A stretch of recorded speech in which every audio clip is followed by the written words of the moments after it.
Two of the biggest football clubs on the planet, a transfer fee agreed, a player who had already said his goodbyes, a swap deal signed, everything done. And then, a fax machine ran out of time. What happened in the next 120 seconds changed two players' careers forever. And to this day, the man at the center of it all says he won't tell the full story until the very end of his career. Welcome to Off the Field Football, the channel that goes behind the game. Today, we are telling the full story of the transfer that almost happened. The deal that had everything, the player, the fee, the clubs, the contract, and collapsed in the final 2 minutes of the transfer window. This is the story of David de Gea, Real Madrid, a fax machine, and the night that football held its breath. Let's get into it. To understand why this transfer meant everything, you first need to understand who David de Gea is and where he comes from. De Gea was born in Madrid in 1990. He grew up in the city. He played his youth football in the city. His family was in the city. He came through the famous Atletico Madrid Academy, one of Spain's most respected development systems, and by the age of 19, he was already their first-choice goalkeeper. Madrid was not just a club to him. Madrid was home. In the summer of 2011, Manchester United came calling. Sir Alex Ferguson paid £18.9 million to bring the 20-year-old to Old Trafford. It was a lot of money for a goalkeeper who had barely 2 years of senior football. And in his first season in England, the critics were brutal. De Gea struggled. He fumbled crosses. He was caught out by the physical nature of the Premier League. Fans questioned whether Ferguson had made a mistake. Pundits called for him to be dropped. It was a rough beginning for the kid from Madrid. Thousands of miles from home, playing in front of 75,000 fans who were already losing patience with him. But De Gea kept his head down. He worked, he improved, and by his third season at United, he was unrecognizable. Shot-stopping that defied physics, reflexes that looked almost inhuman. Save after save after save that kept Manchester United in games they had no right to win. By 2015, he was not just United's best player, he was arguably the best goalkeeper on the planet. Meanwhile, across Europe, something seismic was happening at Real Madrid. Iker Casillas, club legend, World Cup winner, Champions League hero. The man who had been Madrid's goalkeeper for over 16 years was being pushed out. The relationship between Casillas and manager Carlo Ancelotti had broken down publicly after a costly error in a crucial match. Florentino Perez, Real Madrid's president, made the decision. Casillas would leave.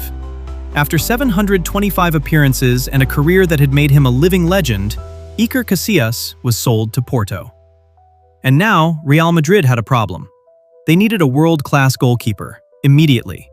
And Florentino Perez, a man who does not do things quietly, had already made up his mind.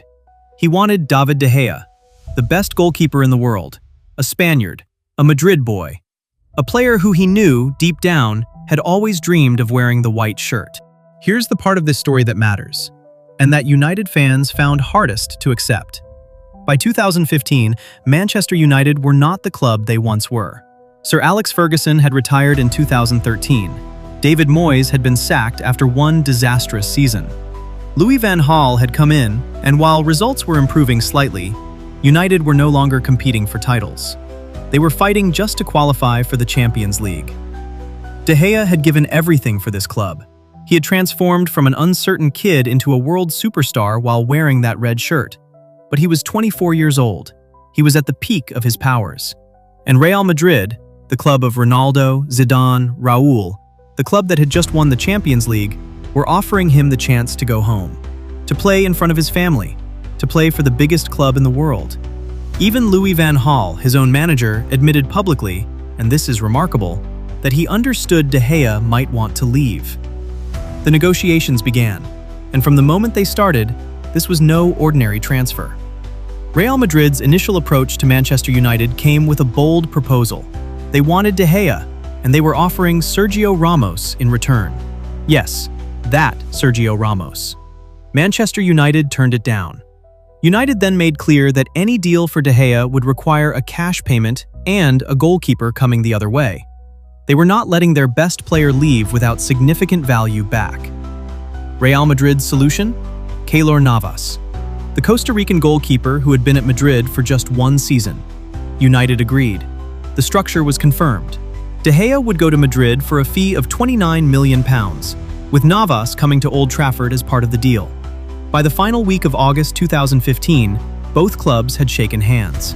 Personal terms between De Gea and Real Madrid were agreed. The player had effectively said his goodbyes, and Keylor Navas, who reportedly never even wanted to move to Manchester, had signed his part of the paperwork. All that remained was the formality, the paperwork, the signatures, the submission to the Spanish football authorities before the Spanish transfer window closed at midnight on August 31st. August 31st, 2015 was a bank holiday in England, which created an immediate and critical complication. The Spanish transfer window, crucially, closed 19 hours before the English one. Midnight in Spain on August 31st. That was the hard deadline for La Liga to register De Gea as a Real Madrid player. Not midnight UK time, Spanish midnight. The negotiations had dragged. The back and forth over paperwork, contract clauses, and final details had eaten into the day. But by early evening, both clubs believed they were on track. The documents were being prepared. Lawyers were working. Everything was moving. And then, at 20:42 British summertime, Manchester United sent the transfer documents. The clock was ticking. Spain's midnight was approaching. The paperwork went back and forth. At 22:32 British summertime, United received the documents back, but without the signatory page. A critical page. Missing. At 22:40 British summertime, United reported receiving major changes to the documentation, with barely 20 minutes before the Spanish deadline. United say they did not receive the fully completed, signed documents until 22:55 British summertime. 5 minutes to the Spanish deadline, and the paperwork still had to be submitted, processed, and formally registered by La Liga's governing body. What happened next has become one of the most debated moments in transfer history. The documents, including the critical Spanish tax forms required for any international transfer, needed to be processed and submitted through FIFA's transfer matching system, known as the TMS. And according to Real Madrid, when they attempted to access the TMS to submit the final documents, the system showed one timestamp: 0002, 2 minutes past midnight, Spanish time. The transfer window was closed.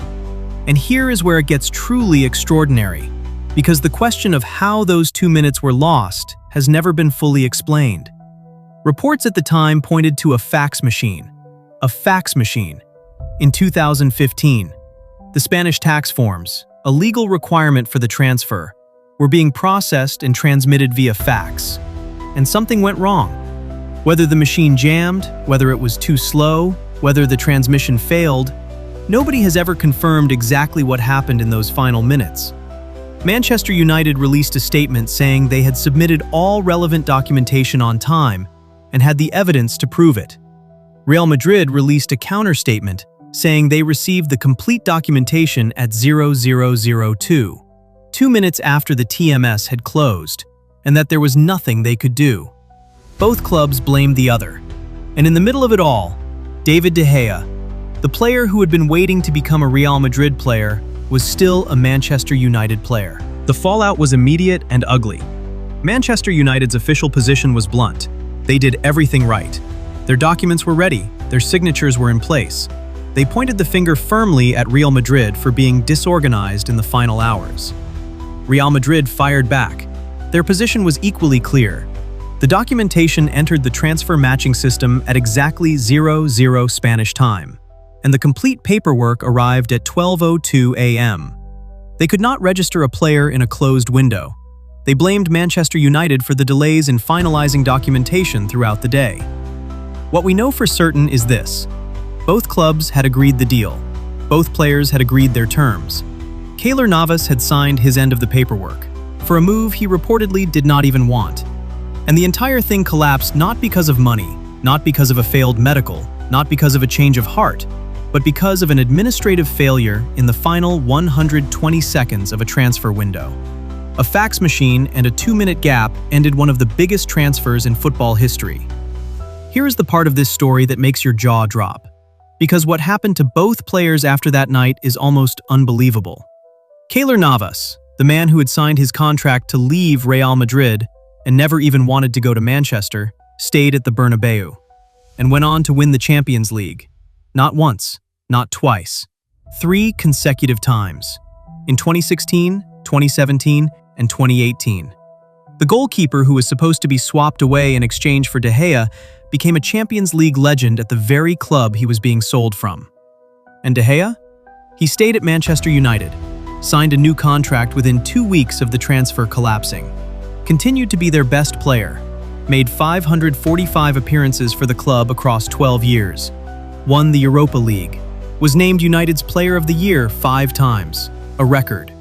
Left the club in 2023 when his contract expired, spent a season out of football entirely, then joined Fiorentina in Serie A in 2024. As for Real Madrid, they eventually found their world-class goalkeeper. They signed Thibaut Courtois from Chelsea in 2018, and he went on to deliver one of the greatest goalkeeping performances in Champions League final history when Madrid beat Liverpool in 2022. And De Gea himself? When asked recently about that night, about what really happened in those final 2 minutes, he gave a response that sent chills through every football fan who heard it. He said, "At the end of my career, I'll talk about what happened that day. Some things, apparently, still haven't been fully told. So, a transfer agreed between 2 of the biggest clubs in the world, a fee of £29 million confirmed, a player who had dreamed of going home, a swap deal signed by both sides. All of it ended by 2 minutes and a fax machine. Who do you think was really to blame? Manchester United? Real Madrid? The fax machine? Drop your verdict in the comments. I want to know what you think. If this story blew your mind, hit the like button. It genuinely helps this channel grow. Subscribe to Off the Field Football for a new story every single week. Next up, the transfer that collapsed because a player's pastor told him not to sign. Seriously, subscribe so you don't miss it. Thanks for watching. This is Off the Field Football. The game doesn't stop when the whistle blows, and neither do we.